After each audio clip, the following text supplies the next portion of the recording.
জি আমরা রামগঞ্জ বাইকার গ্রুপরা সবাই রাঙ্গামাটির উদ্দেশ্যে রওনা দিয়েছি। উদ্দেশ্য হচ্ছে রাঙ্গামাটির শুভলং ঝর্ণা দেখা। আমরা মোট 5-6টা বাইকার 6টা হুন্ডা নিয়ে রওনা দিয়েছি।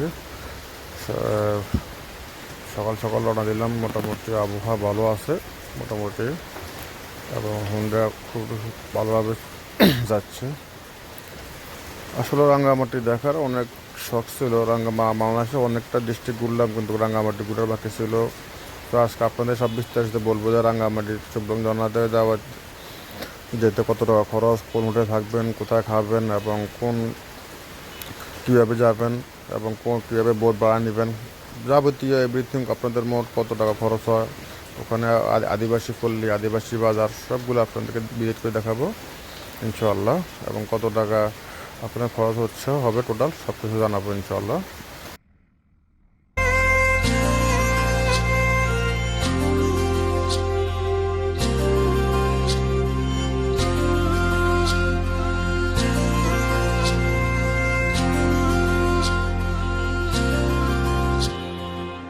পাহাড়ি সাজে মেঘের মাদল বাজে, ঝর্ণা নদী ছলাৎ ছলাৎ ছল।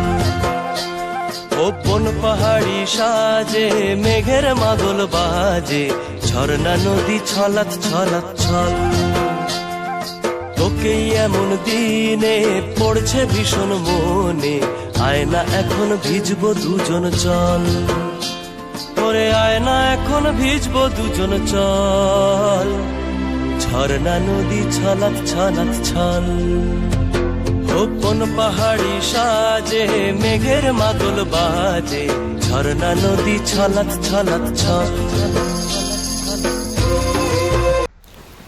আমরা রাঙ্গামাটি পৌঁছেই সকালে রাঙ্গামাটি পৌঁছে আমরা একটা বোট নিলাম 5,000 টাকা দিয়ে। সারাদিন আমাদেরকে রাঙ্গামাটি লেক, শুভলং ঝর্ণা এবং অন্যান্য যত সব স্পট আছে রাঙ্গামাটিতে সব ঝর্ণা আমাদেরকে উনি ঘুরে দেখাবেন। যে বোটটা খুব ভালো ছিল, এবং বোটের মালিকটাও খুব ভালো ছিল, ড্রাইভারও ছিল, মালিকের সাথে ছিল। খুব ভালো লাগছে যে আমরা এখন রাঙ্গামাটি লেক দিয়ে আমরা যাচ্ছি শুভলং ঝর্ণার উদ্দেশ্যে। শুভলং ঝর্ণা দেখার পরে আমরা এখানে কিছু আদিবাসী বাজার, আদিবাসী পল্লী আছে, ওখানে যাব। ওখান থেকে আমরা পরে ডিসাইড করবো যে আমরা আবার অন্য নতুন একটা স্পট যাবো। যে সবাই দেখতে থাকুন আমাদের এই ট্রিপটা কেমন হয়। Thank you.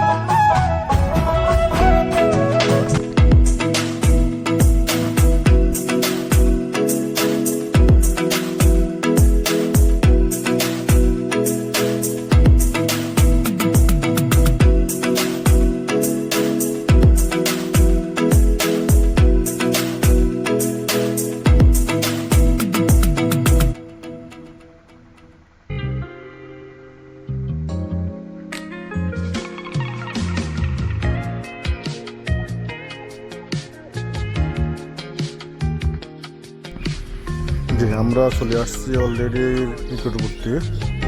ওই যে দেখেন ওই যে দেখা যায় শুভলং ঝর্ণার পাহাড়ের ঝর্ণা দেখা যাচ্ছে।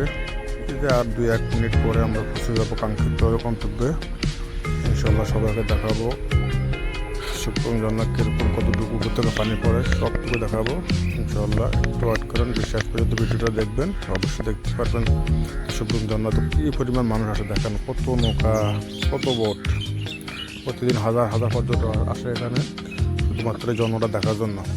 ঝর্ণাটা অনেক উপরে, নিকটবর্তী না গেলে বোঝা যাবে না, কাছাকাছি গেলে বোঝা যাবে যে কত দূরে। হ্যাঁ সবাই দেখেন কি সুন্দর, কি দারুণ দৃশ্য। যদি এখন প্রচণ্ড রোদ পড়তেছে, এই জন্য নৌকা থেকে বাড়িতে পারতেছি না, অনেক রোদ। দুপুরবেলা গেছি তো অনেক রোদ এখানে, রোদের জন্য নৌকা থেকে বেরোতে পারতেছি না। কিন্তু দেখা যাচ্ছে দেখেন ওই যে ঝর্ণা, দেখতে আমাদের মাঝ দিয়ে নৌকা বেরিয়েছে আস্তে আস্তে। ওই যে নৌকা, কত নৌকা, এখন তো জায়গা হইতেছে না, মানে এত নৌকা যে একবার পাড়ে নেবে, পাড়ে জায়গা নেওয়ার জায়গা নাই। তো নৌকা, এত নৌকা এখানে দেখেন।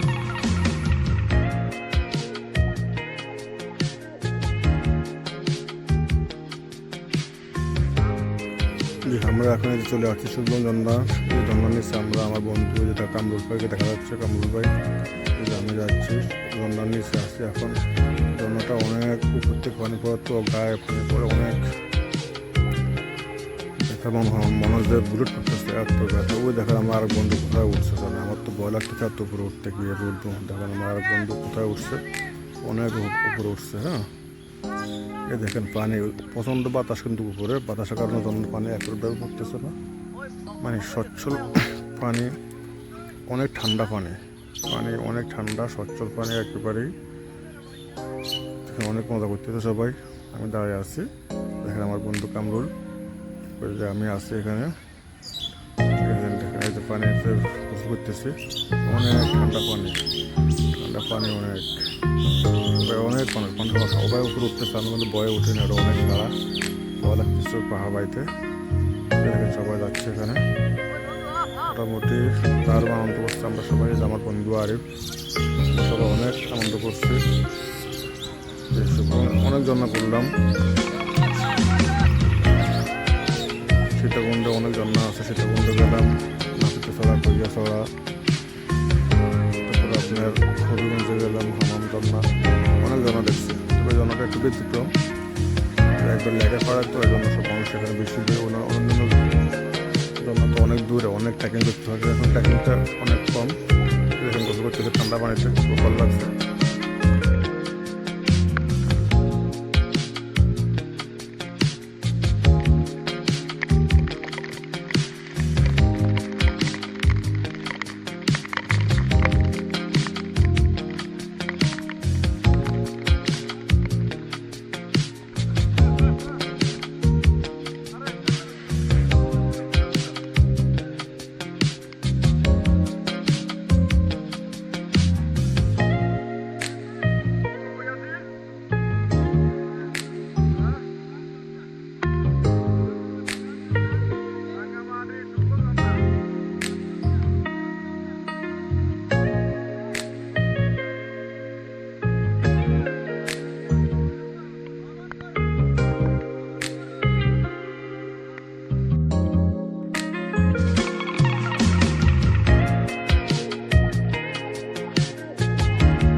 ইনশাল্লাহ আমাদের রাঙামাটি শুভম ঝর্ণার পর্ব শেষ। আমরা এখান থেকে বান্দরবন যাবো, বান্দরবন আবাসস্থলী যাবো।